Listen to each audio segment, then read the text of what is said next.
values of all the sin, cos, tan in few seconds. कुछ इस तरह से आप रफ में टेबल बना लीजिए. आपको करना क्या है, आप रो में साइन कॉस टैन लिख लीजिए और वर्टिकली आप ये डिग्रीज लिख लीजिए. अब आपको काउंटिंग लिखनी है, 0, 1, 2, 3 एंड 4 लाइक दिस. अब सबके नीचे आप डिनोमिनेटर 4 लिख लीजिए. You will get these kind of values. अब आपको क्या करना है, अगर कुछ कैंसिल आउट होता है तो हम कैंसिल आउट कर लेंगे, otherwise live it like this only.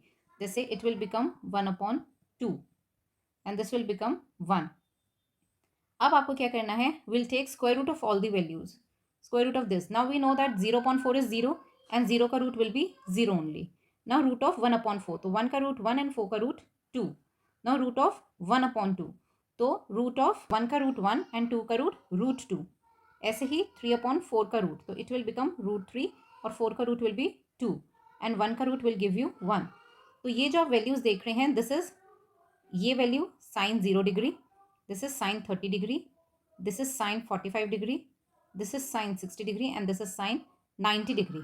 अब cos की वैल्यूज आप कैसे लिखेंगे, cos की वैल्यूज जस्ट अपोजिट जाएगी. 0 जो टॉप पे लिखा है वो सबसे नीचे आएगा, फिर उसके बाद 1/2 आ जाएगा, फिर थर्ड वैल्यू जो ये है ये आपकी यहाँ पर आ गई 1/√2.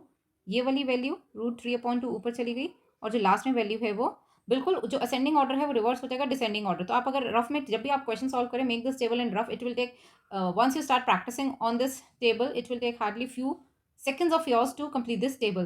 Now we know that tan is sine upon cos. Tan is always sine upon cos. Once you have values of sine and cos, then you can easily find the value of tan. So tan 0 degree will be 0/1, which is equals to 0 only. Now tan 30 degree will be 1/2 divided by √3/2, which will give you 1/√3. Tan 45 will be 1/√2 divided by 1/√2, that will be 1. Then tan 60 degree will be √3/2 divided by 1/2, which will be √3. And tan 90 degree will be 1 divided by 0, which is not defined.